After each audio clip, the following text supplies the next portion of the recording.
हे बापूंच्या चरणी भावपुष्प अर्पण करते. रेश्मा डोंगऱ्या कोकणी मोगराणी बापूंच्या चरणी भावपुष्प अर्पण करते. के बी राठोड साहेब PSI औरंगाबाद समिती बापूंच्या चरणी भावपुष्प अर्पण करते. भिकन राठोड औरंगाबाद समिती बापूंच्या चरणी भावपुष्प अर्पण करते. देवीदास राठोड चाळीसगाव बापूंच्या चरणी भावपुष्प अर्पण करते. प्रकाश अण्णा चौधरी खांडबारा बापूंच्या चरणी भावपुष्प अर्पण करते. प्रकाश अण्णा चौधरी. उत्तम पोलाद चव्हाण बापूंच्या चरणी भावपुष्प अर्पण करते. धोंडीराम कनिराम राठोड घोडेगाव चाळीसगाव. सकाराम मदन पटेल निंबोनी. मदन मोहन पटेल निंबोनी बापूंच्या चरणी भावपुष्प अर्पण करतील. सीताराम कोकणी नावली बापूंच्या चरणी भावपुष्प अर्पण करतील. मगन वडवी नावली.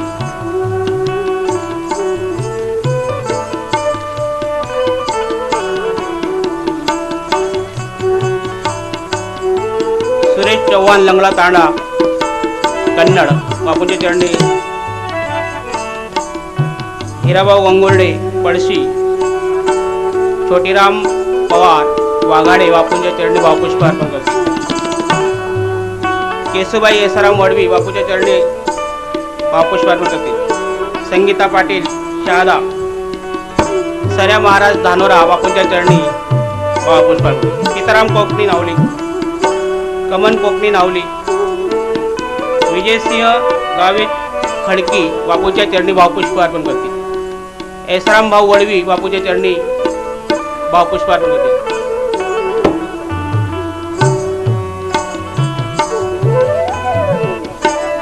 विष्णू आडे बापूंच्या चरणी भावपुष्प अर्पण करते. शरीचंद चव्हाण औरंगाबाद MSV बोर्ड बापूंच्या चरणी हार अर्पण करते. संगीता पाटील शहादा. काळूसिंग सिसोदिया नंदुरबार. विनोद कोकणी बापूंच्या चरणी हार अर्पण करते.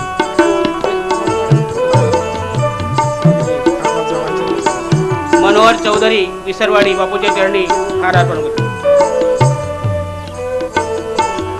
मगन वडवी जयसिंग वडवी दौडीपाडा.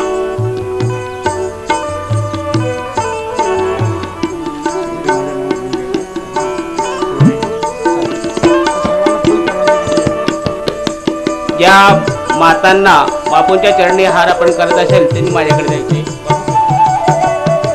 श्यामराव राठोड कन्नड बापूंच्या चरणी भावपुष्प अर्पण करते. खूपचंद राठोड कन्नड बापूंच्या चरणी भावपुष्प अर्पण करते. यशवंत देवजी कोकणी बापूंच्या चरणी हार अर्पण करते.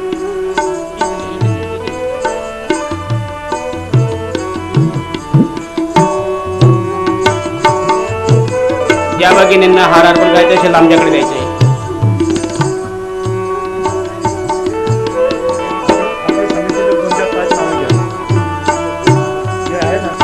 कथा समितीचे अध्यक्ष भेगूभाई अग्रवाल बापूंच्या चरणी भावपुष्प अर्पण करते. मोहनभाई जैन मुख्य यजमान मोहनभाई जैन बापूंच्या चरणी हार अर्पण करते. श्रावणभाई शर्मा. पुनाजी तुकाराम कोकणी बापूंच्या चरणी हार अर्पण.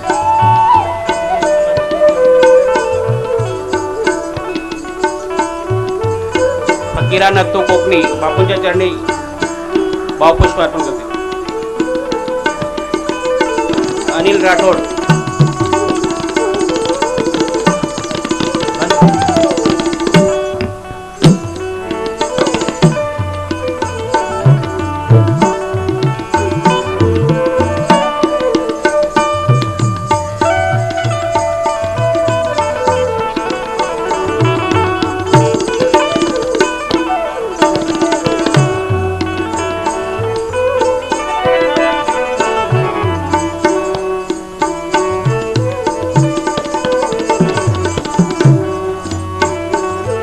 पोलीस पाटील चरणी हार अर्पण करतील. पोलीस पाटील लावली. एवढं समजा समितीमध्ये जेवढं असेल त्यावेळेस फुला बामटू भागत कोकणी मोगराणी बापूच्या चरणी भावपुष्प अर्पण करतील. दत्तू सोनजी मोगराणी बापूच्या चरणी समितीत जेवढं असेल त्यांनी फुला संत श्री दगाजी महाराज कथा समिति के सभी सदस्य बापू के चरण में हार अर्पण करेंगे. और साईदास जाधव भांबरवाडी कन्नड बापूच्या चरणी भावपुष्प अर्पण करतील. राजू राठोड पुंडलिक राठोड बापूच्या चरणी हार अर्पण करतील. बंसीलाल राठोड बापूच्या चरणी भावपुष्प अर्पण करतील. चांगदेव पवार विनायक पवार भांबरवाडी कन्नड विनायक चव्हाण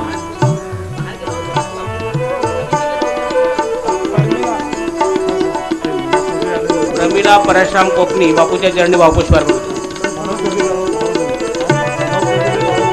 मनोहर चौधरी रावल बँक विसरवाडी बापूच्या चरणी भावपुष्प अर्पण करतील.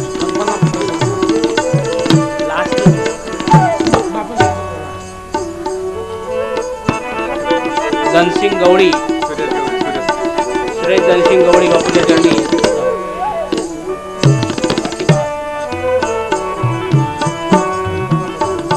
मंगलदास वडवी नावली बापूच्या चरणी मंगलदास वडवी.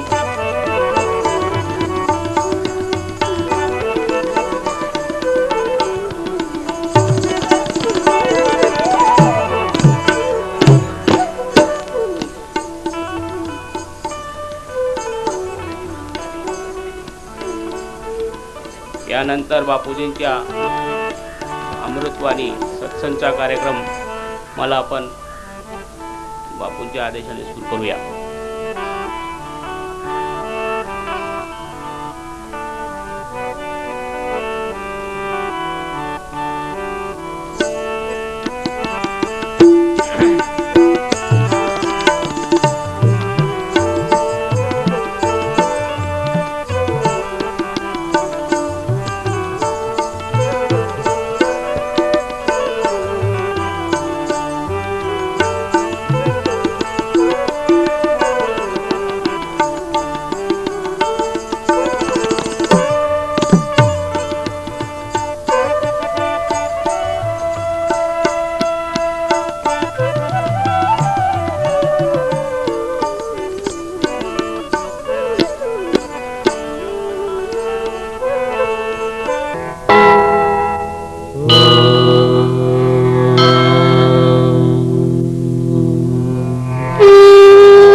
तत्सवितुर्वरेण्यं भर्गो देवस्य धीमहि धियो यो नः प्रचोदयात्. गुरुर्ब्रह्मा गुरुर्विष्णु गुरुर्देवो महेश्वरः गुरुः साक्षात् परब्रह्म तस्मै श्री गुरुवे नमः. ॐ नमः शिवाय.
यं ब्रह्मा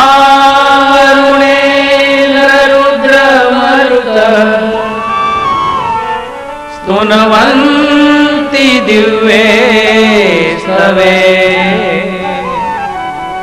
वेदेह साङ्गपदक्रमोपनिषदे गायन्ति यं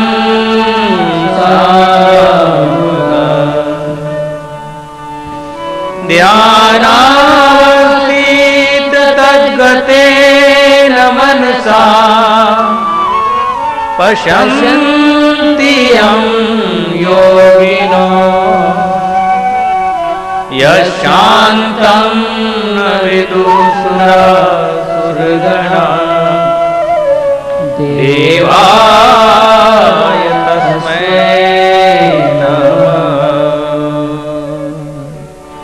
देवाय तस्मै नमः।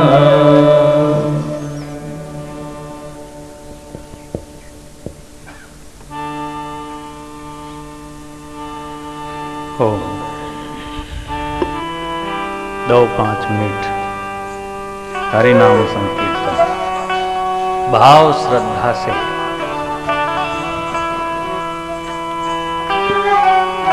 भगवान नाम के पुष्प भगवान के चरण में अर्पण करेंगे। नाम पुष्प बहुत श्रद्धा।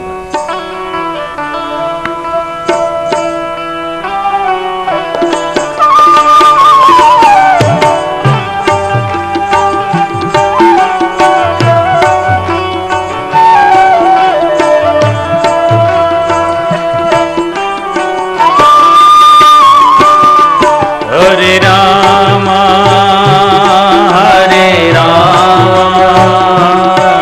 राम राम हरे हरे हरे कृष्णा कृष्णा कृष्णा हरे हरे हरे राम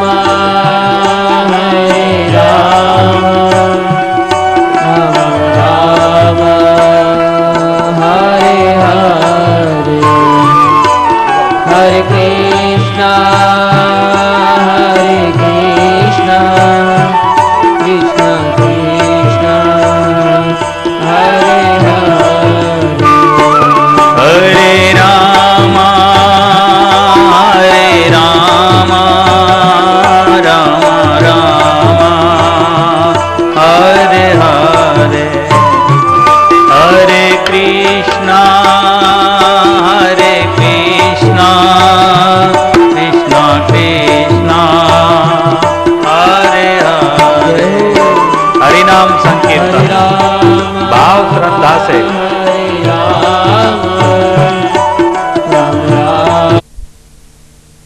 पैसा नहीं लगता है हरि नाम लेने के लिए।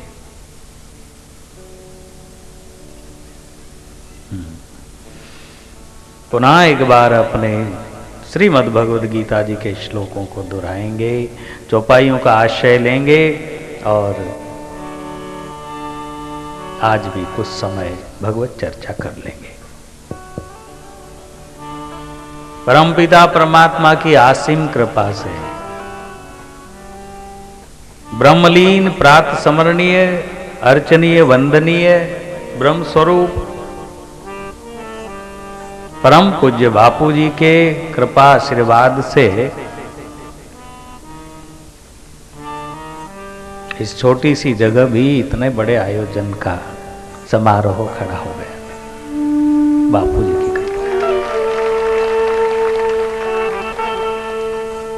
बापू जी की कृपा बरसी, लेकिन जिन लोगों ने झेला वो समिति, वो साधक परिवार, वो भक्त परिवार पूरे नंदुरबार क्षेत्र का और बाहर से भी हमारे प्रेमी बहुत दूर दूर से भी इधर आ गए हैं। सबके भक्ति के प्रभाव से भगवत चर्चा का आयोजन, हरिनाम संकीर्तन हरि कथा हमारे संत महात्मा सभी की उपस्थिति में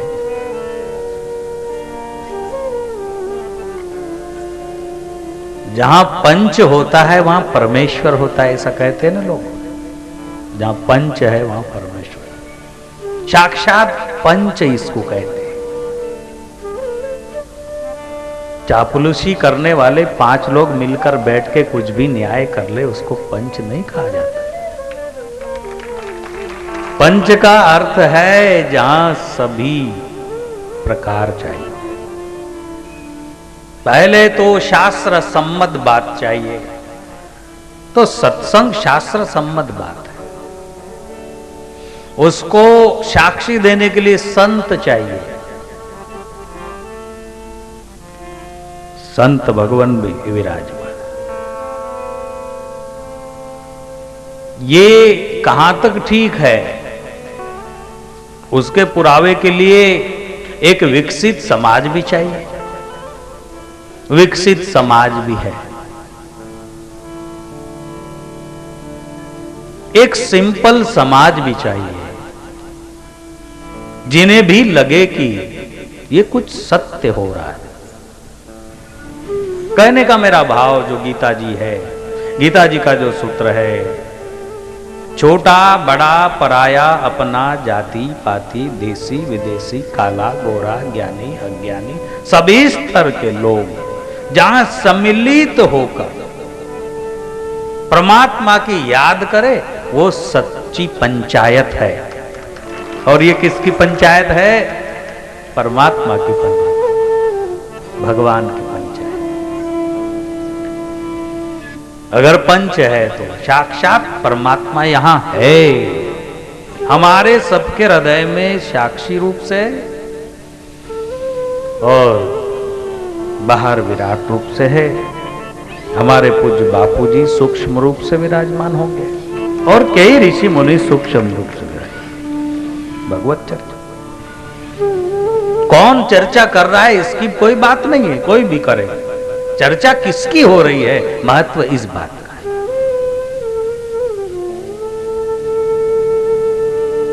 और चर्चा हो रही परमात्मा। पुनः एक बार दोहराएंगे, फिर 1-2 घंटे पुनः साथ में भगवत चर्चा करें। श्रीमद् भगवद गीता जी के 9वें अध्याय के 22वें श्लोक में भगवान इशारा करते हैं, अनन्यश्चिन्तयन्तो माम् अनन्यश्चिन्तयन्तो माम् ते जना पर्युपासते, ते जना पर्युपासते तेषां नित्याभियुक्तानां,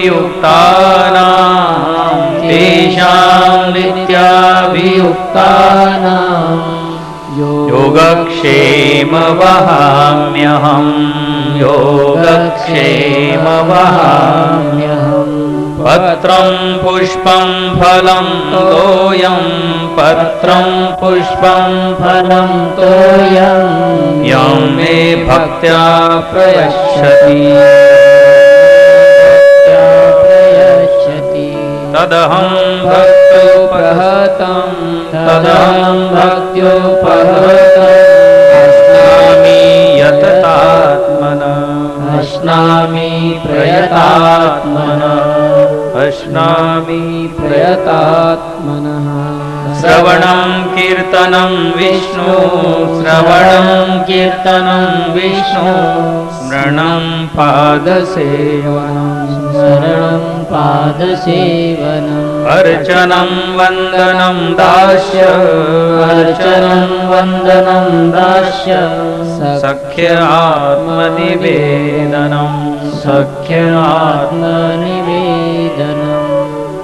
भगवान कहते जो अनन्य भाव से निष्काम होकर नित्य मेरा चिंतन करता है, अनन्य भाव से निष्काम होकर निरंतर मेरा चिंतन करता है, उस भक्त का योगक्षेम में वहन कर देता, मैं ही जो पता है ना, महाभारत युद्ध के शुरुआत में भगवान के पास दोनों पक्ष के योद्धा गए हैं। क्या मांगने के लिए? मदद मांगने के लिए। पांडव पक्ष से अर्जुन गए हैं, कौरव पक्ष से दुर्योधन। भगवान विश्राम में लेते हैं, विश्राम कर। दुर्योधन पहले पहुंच गया, सिराने खड़ा रहा। सबको मालूम है बात, कुछ नई बात नहीं है, थोड़ा इशारा ले रहे उससे। अर्जुन बाद में पहुंचे, वो चरण के पास खड़े रह गए। गोविंद द्वारकाधीश ने जब आंख खोली तो प्रथम दृष्टि कहां गई है? प्रथम दृष्टि चरण तक उधर ही जाएगी। ऐसे थोड़ी कोई देखता है उठते ही इधर क्या। अर्जुन की तरफ दृष्टि गई है, क्योंकि अर्जुन गरीब है उस समय। गरीब का मतलब है शरणांगत है, और शरणांगत कभी भी चरण में खड़ा होगा। शरणांगत सर पे खड़ा नहीं होगा। सर पे खड़ा रह जाए कि मैं आपकी शरण में हूं, ये कोई तरीका नहीं। दुर्योधन शरणांगत नहीं है, लालच में अपने काम निकालने के लिए गया है। इसलिए नियति ने ऐसी व्यवस्था की कि तेरा स्थान इधर है। और दुर्योधन को अहंकार में उधर खड़ा रहा। भगवान उठ बैठे हुए और बैठते ही कहा कि ओहो, धनंजय, अर्जुन आप आए। दुर्योधन को पता तो था कि उनकी तो पहले से ही मालूम है ना। हाँ, इसलिए दुर्योधन ने आवाज देकर कहा कि प्रभु, हे द्वारकाधीश, मैं भी आया हूं। फिर झुक मुड़ कर देखते कि दुर्योधन तुम भी आए। बहुत अच्छा, क्या बात है आज। बोलिए। दुर्योधन ने कहा मैं बोलूंगा पहले। बोले हाँ तुम बोलिए। अर्जुन तरफ देखते हैं। अर्जुन ने कहा प्रभु उससे बोलने दीजिए, वो पहले आया। लाख चतुराई करे जीव, लेकिन वही होगा जो उसके अंतकरण में भाव है। अंतरिचे स्वभावे वाहे बाहेरी। कोई अंदर कपट और छल और क्रूरता लेकर आया है और उधर आकर पॉलिसी की बातें करने लग गया है, उसके शब्दों में झलक मिलेगी आपको कि कुछ गड़बड़ लग रहा है इसके बोल। भीतर तो कुछ और है, बाहर तो कुछ और है, जरूर झलक मिलेगी। ये साफ दिल से नहीं बोल रहे, भाव भाव बताएगा, मुद्रा बताएगा। दुर्योधन ने भी वंदन नहीं किया वैसे, उसी तरह द्वारकाधीश, मैं भी आया हूं आपकी शरण में, मुझे मदद चाहिए। आप तो जानते हो महाभारत हो रहा है।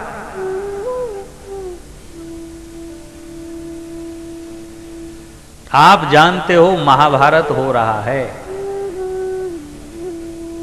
लेकिन हम आपकी सहायता मांगने के लिए। कहिए क्या मदद करूं आपकी दुर्योधन? भगवान सबके है, लेकिन भगवान से जो जिस चीज की मांग करता है वो मिलती है। भस्मासुर ने तपस्या की, भस्म कंगन मांग लिया। बैठ जाओ, बैठ जाओ। भस्मासुर ने जल्दी, भस्मासुर ने भस्म कंगन मांग लिया है, मिला।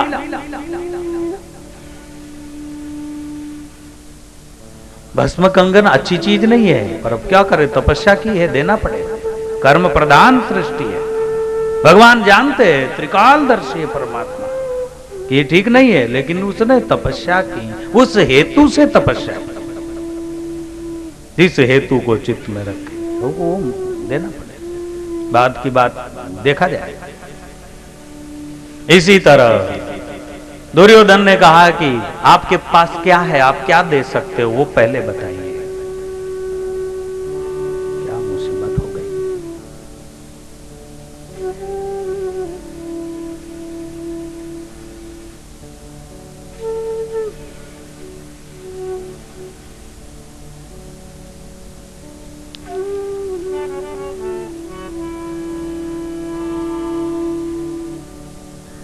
मेरे पास एक तरफ नारायणी सेना है दुर्योधन, दूसरी तरफ मैं हूं। अस्त्र शस्त्र से सुसज्जित एक फोर्स है मेरे पास। एक तरफ मैं अकेला हूं, वो भी बिना अस्त्र के।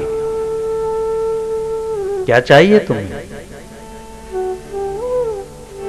बुद्धि ही वैसी थी, और बुद्धि को घुमाने वाला, और बुद्धि को बुद्धि योगम ददाम में हम सब कुछ करने वाला तो वही था द्वारकाधीश। उन्होंने इशारा किया, पता है ना, रावण, कुंभकर्ण और दुर्योधन तीनों भाइयों ने तपस्या की थी। और तपस्या में जब ब्रह्मा जी प्रसन्न हुए, मांगो, दुर्योधन ने तो हरि की भक्ति मांगी, अपने विभीषण ने परमात्मा की भक्ति मांगी, विभीषण। और कुंभकर्ण के सामने जब गए, देवताओं ने सोचा कि ये जो मांगना चाहता है वो अगर मिल गया तो मर गए सब ठार। सरस्वती को भेजा है कि जल्दी से, सरस्वती उसके जीभ पर बैठी, और इंद्रासन मांगना था तो निंद्रासन मांग लिया है। कभी कभी अच्छे काम भी हमको अच्छे दिखते, लेकिन वो उसका परिणाम गलत होता, इसलिए तो सारा मामला गड़बड़ हो जाता। आदमी निर्णय नहीं ले पाता है। व्यक्ति को लगता है मैं तो अच्छा कर रहा हूं, और आप बता रहे इसका फल पाप है। ये कैसे? धर्म, देश, काल, परिस्थिति, उसके अनुसार करवट बदलता है। बड़ी मुश्किल बात है।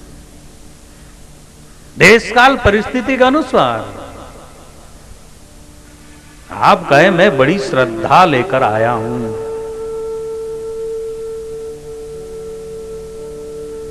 और मुझे वहां क्यों नहीं जाने दे रहे, लेकिन अभी वो परिस्थिति नहीं है।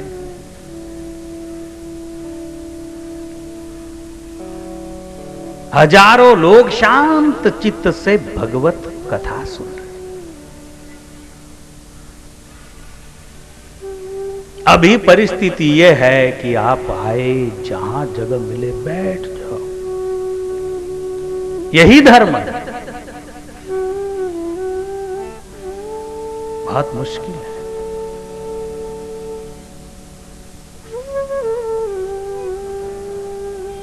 ऐसे ही हुआ।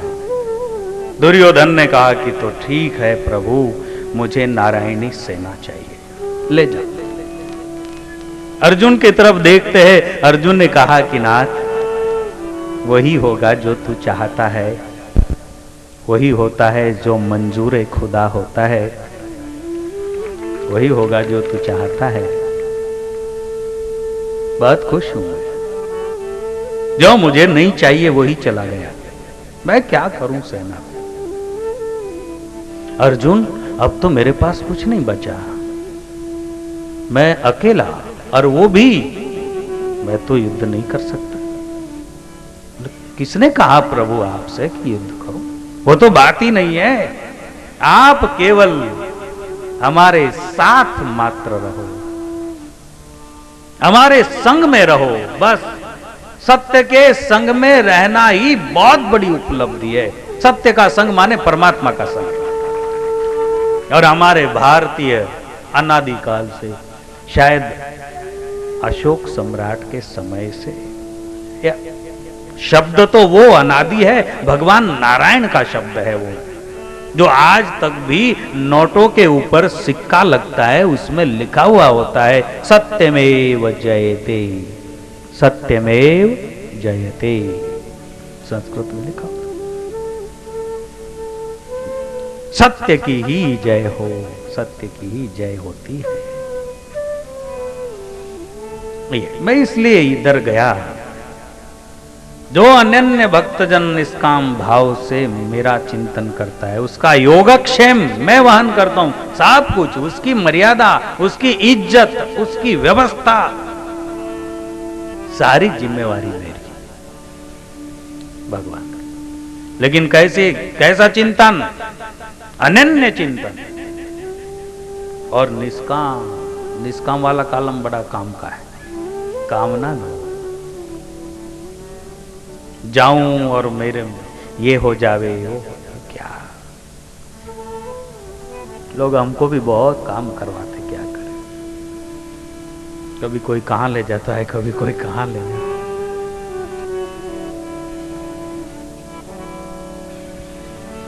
हम कहते हैं कि हमको तो एक भगत ही 2 रोटी खिला देवे और कपड़े दे देवे, 1-2 जोड़ तो उतने में ही 2 साल निकल जाते, 2 रोटी 2 जोड़,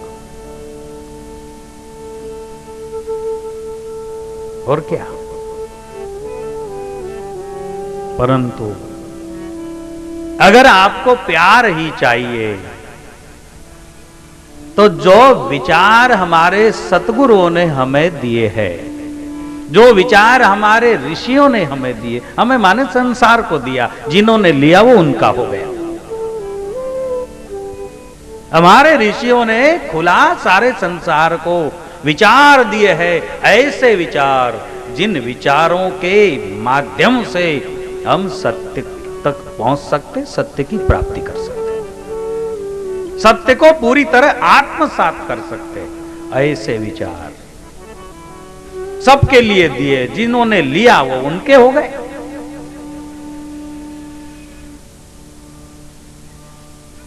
तो वो विचार जो इकट्ठे इस शरीर में हुए, यहां पर जो है वो विचार हमको जो अच्छे लगे वो इकट्ठे हुए, जिसको जो विचार अच्छे लगते वो इकट्ठे करता है व्यक्ति।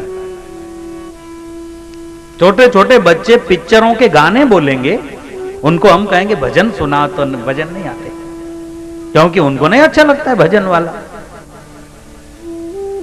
पिक्चरों के गाने बोलेंगे, वो उनको लगा, उन्होंने भर लिया, दिमाग में भरा है। हमको आप कहोगे बापू पिक्चरों के गाने, तो हम बोलेंगे हमारी बस की बात नहीं। क्यों? आप तो बहुत कुछ ध्यान में रखते हैं, ये क्यों नहीं रखते? अच्छा नहीं लगता इसलिए नहीं रखते। अच्छा नहीं लगता, उससे कौन सा सार निकालेंगे हम, इसलिए नहीं। कई लोग रिकम्मी बातें दिमाग में भर के रखते हैं, लेकिन सच्चा पुरुषार्थी और सच्चा बुद्धिमान उसी को कहता है अध्यात्म, जो केवल अपने कल्याण की बातें दिमाग में रखे, वेस्टेज रिकम्मी बातें न रखे,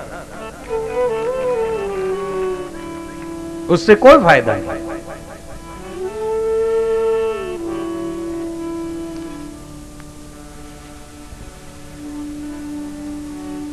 एक ही जगह 2 लोग बैठे हैं और एक के दिमाग में ईश्वर चिंतन चल रहा है। सारी सृष्टि परमात्मा ने बनाई, पेड़ पौधे, पहाड़, नदी, नाले, सागर, पर्वत, रेगिस्तान, हरियाली, सब परमात्मा ने बनाए। वाह वाह, क्या तेरी कुदरत है प्रभु।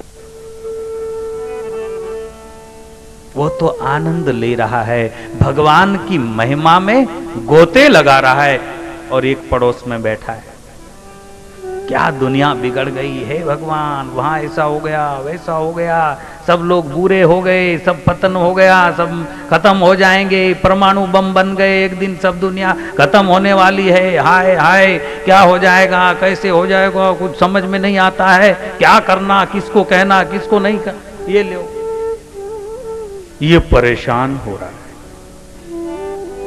ये सारे दुनिया का भार वहन करने लग गया।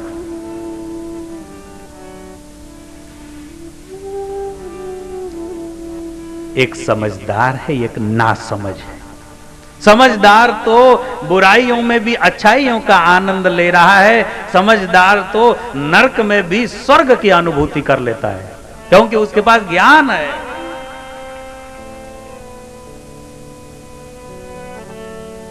ऐसी बात है। इसलिए पत्रम पुष्पम फलम तोयम, भगवान ने कहा पूरी श्रद्धा से जो मुझे दे मैं स्वीकार करता हूं। और फिर पुनः हम 9 प्रकार की 9 चौपाइयों का आश्रय लेंगे, जो माता शबरी के माध्यम से भगवान श्री रामचंद्र जी ने सारे दुनिया को सुनाई। अकेले माता शबरी को नहीं, माध्यम लिया शबरी का। अगर शबरी जैसी एक महिला,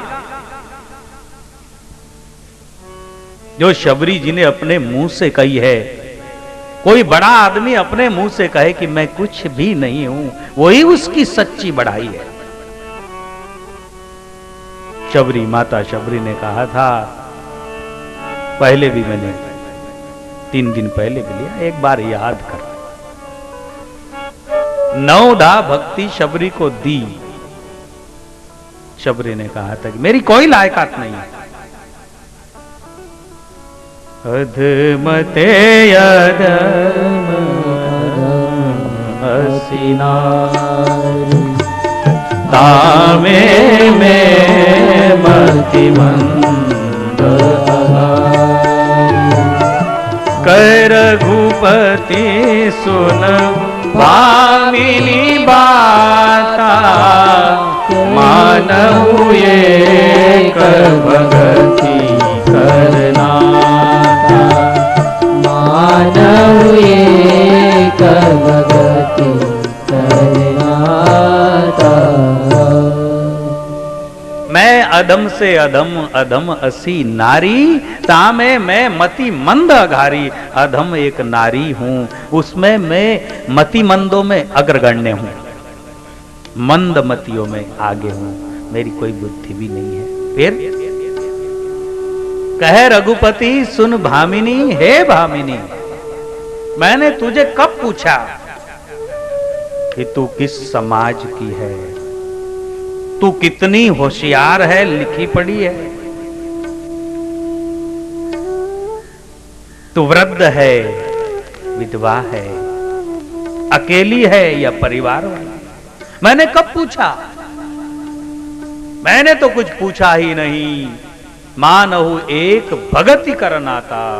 और भगवान कैसा सुंदर कहते शबरी को, जाति धर्म कुल धर्म बढ़ाई, जाति पाति कुल धर्म बढ़ाई, धन बल परिजन गुण चतुराई, धन बल परिजन गुण चतुराई, जाति पाति कुल धर्म बढ़ाई, धन बल परिजन गुण चतुराई। क्या बात कही अपने श्रीमुख से। वो चिदानंद ब्रह्म जो मानव शरीर लेकर आया है, पूर्णता से आया है। एक दार्शनिक ने कहा परमात्मा उतरता है, कितने परसेंटेज उतरता है, कितना पावर लेके उतरता है? क्यों? कि परमात्मा तो बहुत ही बड़ा पावर है।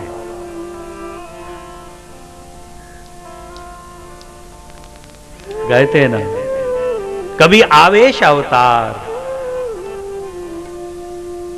नरसिंह रूप आवेश अवतार, नित्य अवतार, कभी नैमित्तिक अवतार, कभी आवेश अवतार, कभी मर्यादा पुरुषोत्तम अवतार, कभी प्रेम अवतार, कभी क्षणिक अवतार, कुछ समय के लिए उप अवतार। अनेक अनेक भगवान।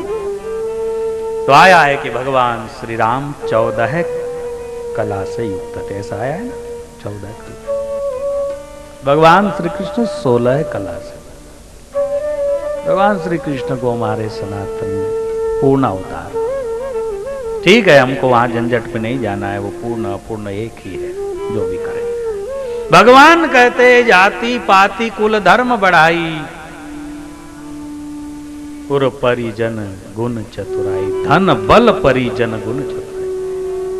हे भामिनी, जाति पाति कुल धर्म बढ़ाई, धन बल परिजन गुण चतुराई। मैं कुछ भी नहीं देखता, क्या देखता हूं मैं?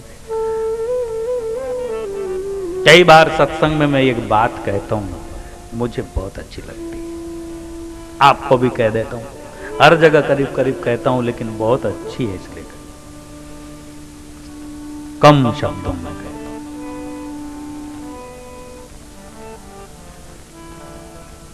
इस्लाम जगत के जिन्होंने इस्लाम की स्थापना की, हजरत मोहम्मद पैगंबर साहब, उनसे पहले उन अरब देश में बहुत बड़े संत हुए।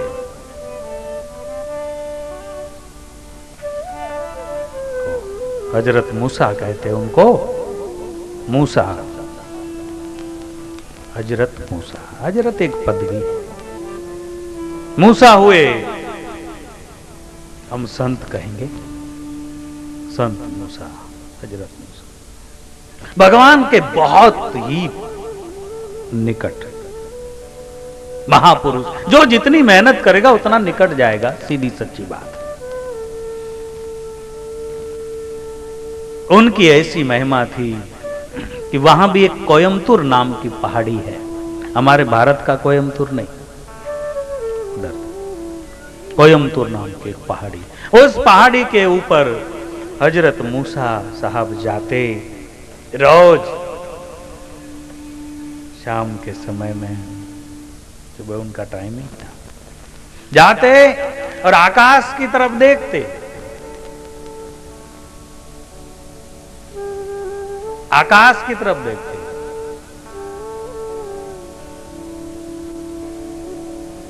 आकाश की तरफ देखकर क्या होता है, उन्हें परमात्मा का दीदार होता है, उन्हें भगवान का साक्षात्कार होता है। एक बिजली जैसी कौंधती है, प्रकाश होता है। हजरत मूसा साहब उन्हें वंदन करते हैं, आत्मा में भी प्रकाश था इसलिए और लौटा। रोज का काम। सुना है, कथा ऐसी आती है कि एक दिन जा रहे थे भगवत दर्शन के लिए एकांत में, और रास्ते में एक भेड़ चराने वाला, जिसको हम लोग धनगर कहते हैं, अलग अलग नामों से, ठेलारी वगैरह जो भी हो, एक गरीब आदमी, भेड़ चराने वाला, मेंढी, मराठी मध्ये मेंढी म्हणतात, मेंढ्या, कोई किसी जन्म के उसके वो जगह पुण्य, कहते कि रास्ते में बैठा था और एक दिन आकाश की तरफ देखकर आंखों में आंसू भर के भगवान की याद कर रहा था, उसका अकेला, एक धनगर मेंढी याद कर रहा था और अंतःकरण से भगवान से बातें कर रहा था। कैसी बातें? बहुत अद्भुत। हे प्रभु, हे प्यारे, मैंने तेरा नाम सुना है, तू बहुत बड़ा है। मैंने ऐसा भी सुना है, ये सारा संसार तूने बनाया है, फिर भी तू सबसे अलग रहता है।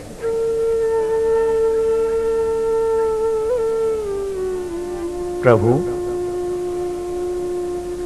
अगर तू अकेला रहता है, तेरी रोटियां कौन बनाता होगा? आंखों में आंसू भर कर गया, अकेला। और सुनो, बहुत दिन से भूखा होगा, मेरे सामने आ जा, मैं तुझे कुछ खिला दूं।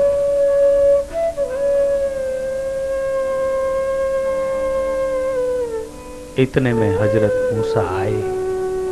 उन्होंने देखा ये किससे बातें कर रहा है, उसके पीछे खड़े रह गए। मैं भी सुनूं ये क्या कर रहा है। फिर रुक जाता है, फिर बोलता है, जो भाव उठते वो प्रकट कर। हे प्यारे, हे दुनिया के मालिक, हे भगवान, तू बहुत दिन से नहाया भी नहीं होगा, ऐसे ही होगा। तेरे सर में जुएं गिर गई होंगी, जुएं। तू आजा मेरे सामने, तुझे नहला दूं, तेरे सर की जुएं निकाल दूंगी। मुझे तेरी बहुत याद आ रही है। कौन करता होगा तेरा सब? सुना है तू अकेला है। हजरत मूसा साहब ने ये सुना और उनको सहन नहीं हुआ, अच्छा नहीं लगा, और एकदम से उन्होंने कहा कि रुक जा, काफिर कहीं के इस तरह की बातें करता है, खुदा के साथ, ईश्वर के साथ, भगवान के साथ ऐसी बातें करता है। तू जानता है किससे कह रहा है? कौन है वो? कितना विराट है वो।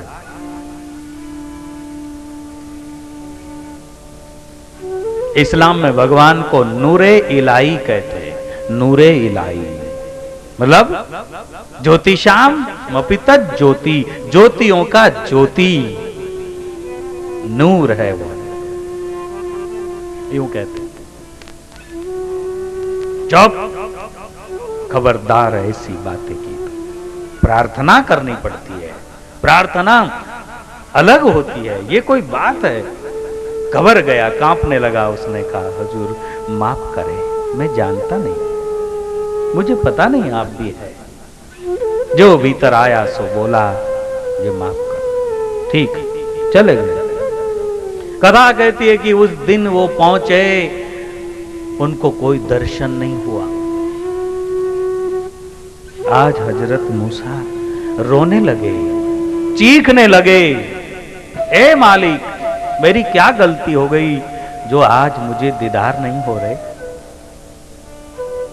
बता, मैं सब स्वीकार करने के लिए तैयार हूं, मैं वो सजा भोगने के लिए तैयार हूं, लेकिन इतनी बड़ी सजा मत दे जो मैं आज तेरा दीदार किए लौटूं। नहीं लौटूं।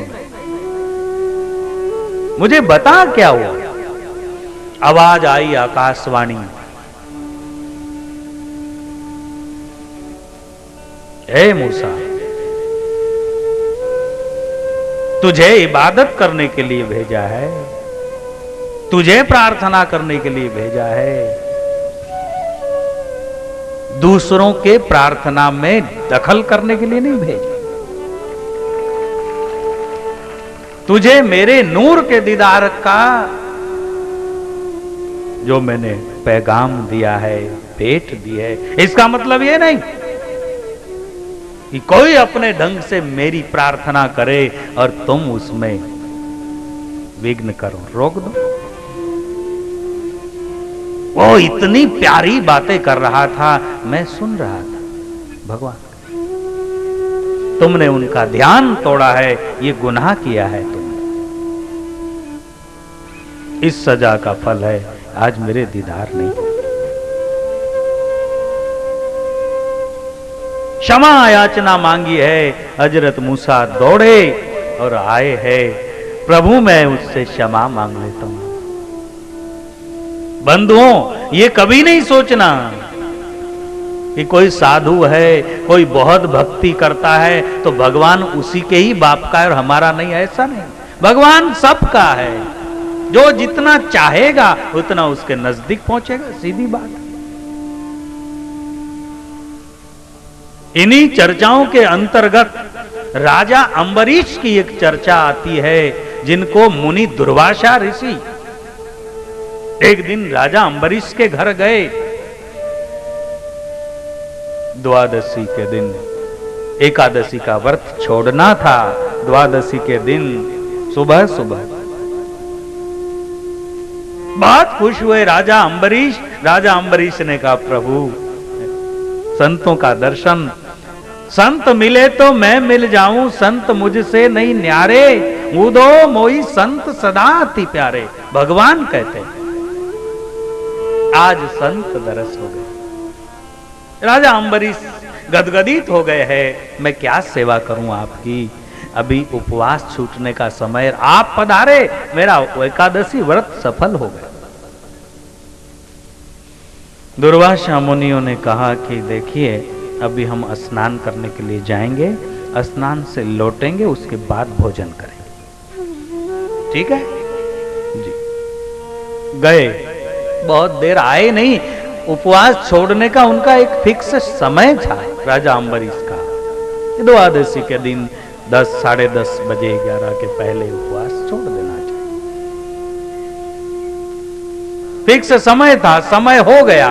राजा अम्बरीश बड़े परम भक्त थे भगवान के। समय हो गया, राजा अम्बरीश ने सोचा अब क्या किया जाए, संतों को छोड़कर भोजन तो नहीं कर सकता, परंतु मैं मेरा नियम पूरा कर लूं। जरा सा तुलसी दल, जरा सा तुलसी का 2-2.5 पत्ते और जरा सा जल में ले लूं, उपवास छोड़। भगवान से प्रार्थना की, तुलसी के 2-2.5 पत्ते लिए हैं, जल लेकर ले लिया है तुलसी दल। प्रभु मेरा उपवास छूट गया, बाकी का जो भोजन है संतों को कराने की बात करूंगा। अतिथि देवो भव, अतिथि देवो भव, उसके बाद और आया ऐसा। ऋषि दुर्वासा आए, आपने अभी उपवास तो नहीं छोड़ा है ना? भगवान मैं भोजन कैसे कर सकता हूं आपके पहले, आप मेरे देवता है, संत है आप। हाँ इतना जरूर किया है, तुलसी दल लिया और थोड़ा सा नियम था वो पूरा कर। क्या नियम पूरा किया? उपवास छोड़ दिया, तुलसी दल।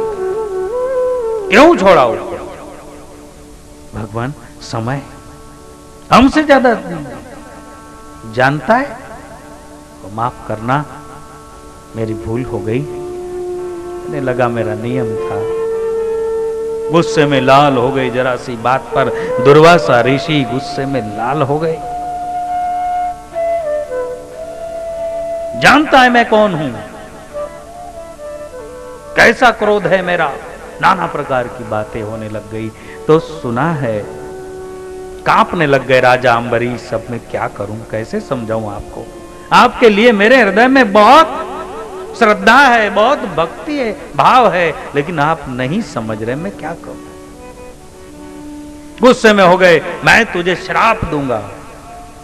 श्राप? मेरे द्वारकाधीश की इच्छा। राजस्थान में श्रीनाथ द्वारा है, श्रीनाथ द्वारा के आगे एक जगह राजा अम्बरीश का द्वारकाधीश का मंदिर, कांकरोली है शायद उस जगह का नाम, कांकरोली। बड़ा द्वारकाधीश का बड़ा किला है। राजा स्वयं पूजा करते थे, पुजारी को लगाकर भगवान की पूजा नहीं करवाते थे। खुद राजा अम्बरीश परम भक्त थे। अम्बरीश कांपने लगे हैं और उतनी ही देर में एक घटना घटी। एक सुदर्शन चक्र आया, सुदर्शन चक्र आया और सुदर्शन चक्र दुर्वासा के पीछे लगा। दुर्वासा ऋषि के पीछे सुदर्शन चक्र लगा है। दुर्वासा भागे, बचाओ बचाओ बचाओ बचाओ। कोई नहीं बचाता, लोकांतर में गए। दुर्वासा सुना है कि अंतिम में विष्णु लोक में गए, भगवान नारायण लोक में गए। मुझे प्रभु मुझे बचाइए। हम कोई नहीं बचा सकते, जिसका गुनाह किया है उससे क्षमा मांगो।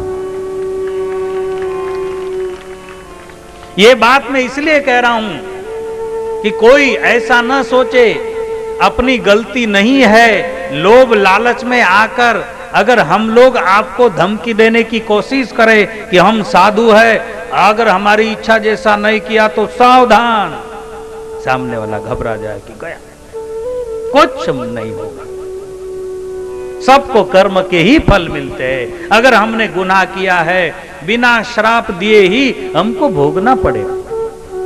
कोई न श्राप दे, लेकिन नियति के कानून के अंतर्गत अगर हमने गुनाह किया है, जरूर सजा मिलेगी। जितना बड़ा गुनाह उतनी बड़ी सजा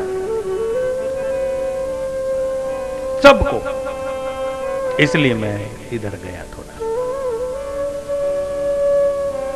दुर्वासा ने सोचा कि मैं साधु हूं, कुछ भी कर सकता हूं, लेकिन ये नहीं कि उसका गुनाह क्या है। तथाकथित कोई लोग आवे गांव में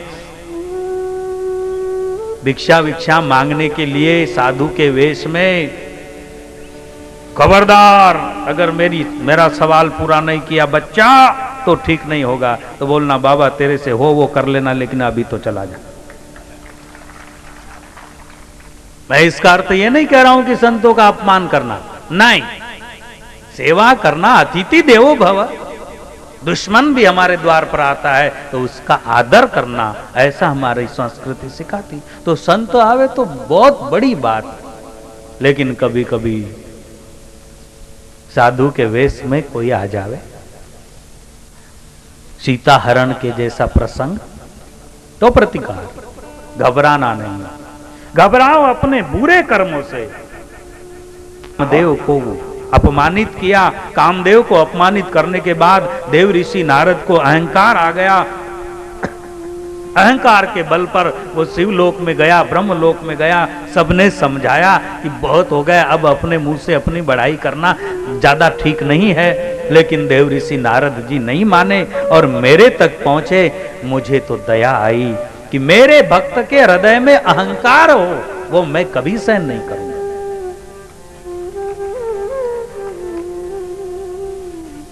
मां के पास छोटा सा बालक है, मां उसको निला दुलाकर संवारती है, लेकिन मेरे बालक को नजर लग जाए ये नहीं होना चाहिए, इसलिए काला दाग लगा देती है काजल के, नजर न लगे। भगवान नारायण ने सोचा मेरे नारद के मन में, नारद जैसा प्यारा भक्त, और उसके मन में अहंकार आवे, अहंकार को उखाड़ कर फेंक देना। भगवान नारायण ने एक युक्ति की, ठीक है बहुत बहुत आपकी महिमा है नारद जी, क्या बताएं आप तो बहुत महान है, यूं ज्यादा उकसा देते हैं। नारद चले जाते।